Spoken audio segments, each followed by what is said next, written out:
This is the story of Ewoks, the Battle for Endor. You can read along with me in your book. You will know it is time to turn the page when you hear the chimes ring like this. Let's begin now. It was morning on the forest moon of Endor where the Ewoks lived. Wicket, the little Ewok, was strolling through the woods with Sindel, a girl whose family's star cruiser had crashed there several months before. Sindel leave soon? I guess so. My father's almost finished fixing our ship. Pretty soon, we'll have to say goodbye. Goodbye? Not good. Before Sindel could reply, Wicket stopped and sniffed the air. Danger! He and Sindel ran to a hill overlooking the Ewok village.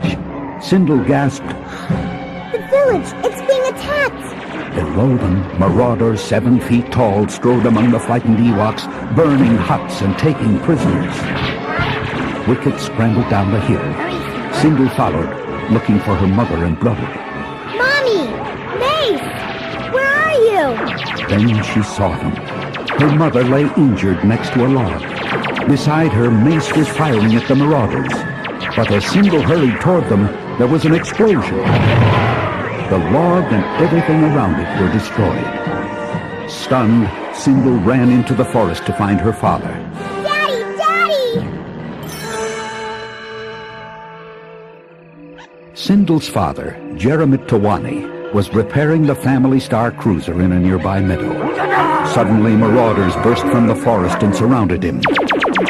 Tarek, the marauder king, approached Jeremit with the evil witch Shoral beside him. I know you're the keeper of the power. Give it to me, now! When Jeremit refused, the marauders tore apart the control panel and found a small metal unit pulsing with light. Just then, Sindel emerged from the forest. Sindel, go back! Dodging laser fire, Jeremit dashed toward his daughter. He was hit, then stumbled into the woods with Sindel. Watching them, Shoral rubbed a strange ring on her finger. In the blink of an eye, she changed into a raven and flew after them. Hidden among the trees, Sindel threw her arms around her injured father. Daddy! They killed Mommy and Mace! Jeremit winced with pain. Sindel, remember the story about the little bird who was blown from his nest during a rainstorm? Fly like the little bird and go to Wicket. He'll help you find your way home. But I want to stay with you, Daddy! I'll always be with you. Now go, please. As she ran away, the marauders fired. Jeremit slumped to the ground. The raven saw Sindel and flew toward her. A moment later, Sindel slammed into Shoral. Let me go! There's no escape for you, my little one. Now only you can tell us the secret of the power. Sindel was locked in a cage wagon with Wicket and his friends. Trying to escape, the Ewoks pulled up a floorboard, but couldn't fit through. Sindel spoke up. Wicket and I are small. Let us try. Go. They squeezed through and ran into the woods. Sindel pointed to a hillside cave. Let's hide there. As they climbed inside, 2 marauders saw them and fired, knocking loose a big rock. Boulders thundered down, burying the marauders and trapping Sindel and Wicket in the cave. The 2 friends searched for a way out. Look, Wicket! Daylight! They ran to the opening and found themselves atop a sheer cliff. Wicket, seeing bones and animal hides nearby, began weaving them together to form a crude hang glider. As Wicket finished, Sindel gasped, Those rocks next to you, they're moving! Wicket, it's a dragon! Using a spear-like bone, Wicket tried to protect Sindel. Oh, damn! But the dragon grabbed her in its claws and flew out of the cave. Help! Following in his hang glider, Wicket swooped down next to the dragon. He leaned out, took hold of Sindel, and snatched her from the dragon's claws. Then he guided his craft to the safety of the woods.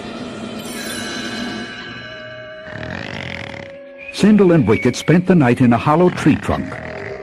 The next morning, a small, furry creature named Teak awakened them. Sindel thought he might be able to help. Do you know where there's food? Darting ahead, the creature led them to a small cottage. Following the creature through the door, Sindel glanced around. I like this place. Let's stay for a while. Just as they were settling in, the door burst open, and a man with a white beard stood glaring at their furry friend. Teak, I told you to keep strangers away from here.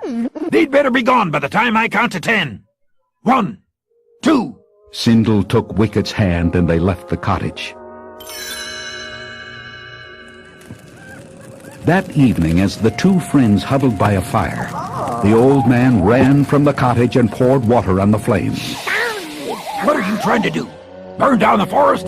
Sindel shivered. It's cold, and I was afraid. The man frowned at her. Any fool knows the proper place for a fire is in a fireplace. Come back inside.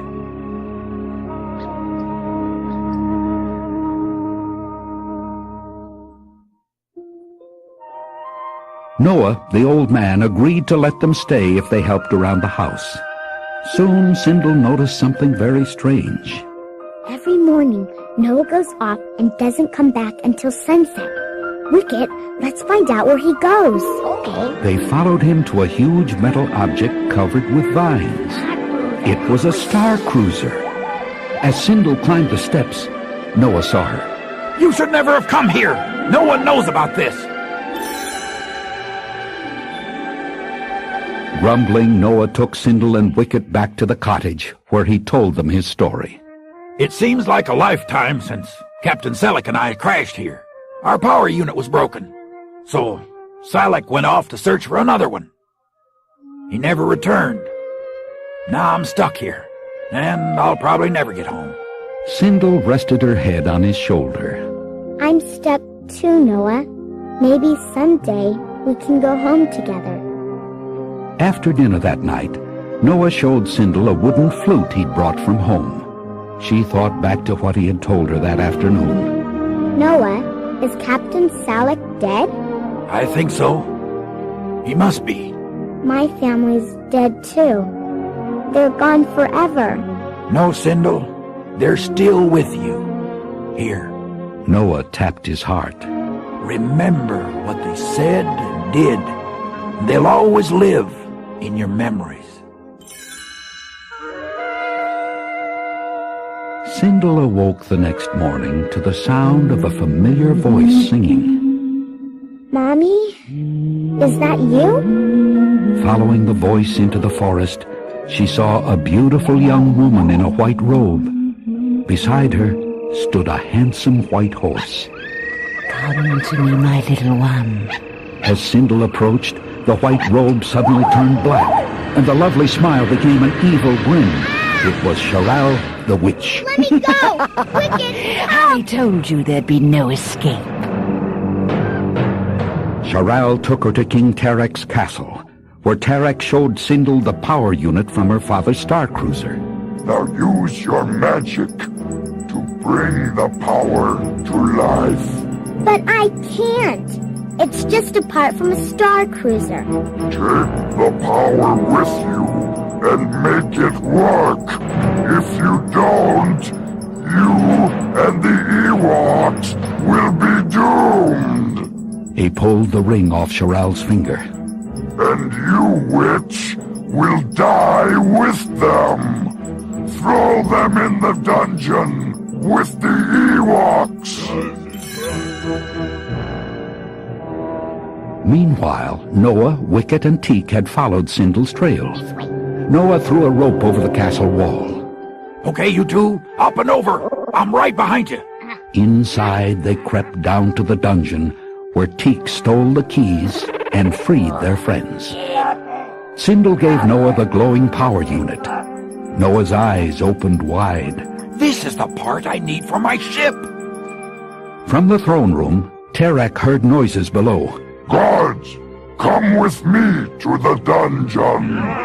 By the time the marauders reached the dungeon, the prisoners were gone. Tarek grabbed Charal. You help them escape. For that, you'll die. Wait, Terok. I heard them say there's another ship. If you let me fly after them, they'll lead me to it. Tarek slipped Shiral's ring onto her finger, changing her into a raven. Then he tied the ring to a cord around his neck. Find the power. Then I'll let you have the ring back. Guided by the raven, Tarek's soldiers followed the Ewoks to Noah's star cruiser. Noah placed the power unit in the control panel. This should activate the weapons. The panel sputtered and came to life. The ship's guns roared. Fighting off a band of marauders, Sindel and the Ewoks ran to the ship. The Ewoks made it inside, but when they looked around, Sindel was gone. Noah and the Ewoks peered out and saw Tarek holding her. Old man, I have the child, and you have something of mine. Noah came out clutching the power unit. Harm the girl and you'll get nothing. Release her, and I'll fight you for the power. Tarek let Sindel go, and she ran to Noah. The Marauder King stepped forward. The power. Give it to me. If you want it, you'll have to take it. Noah charged straight at Tarek.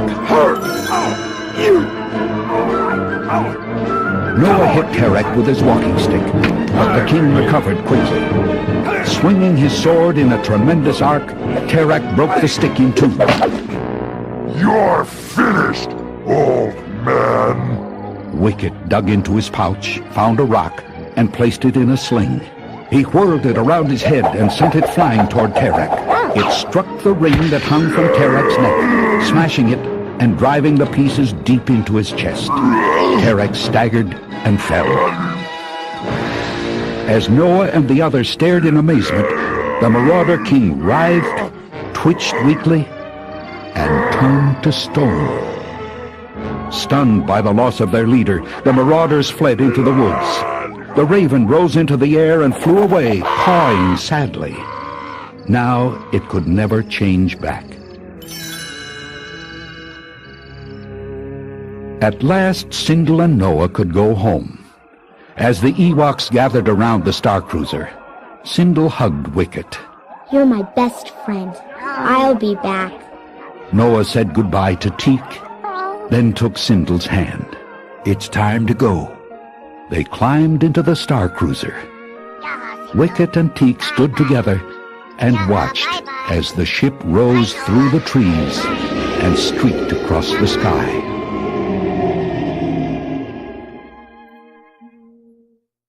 That was the end of the story.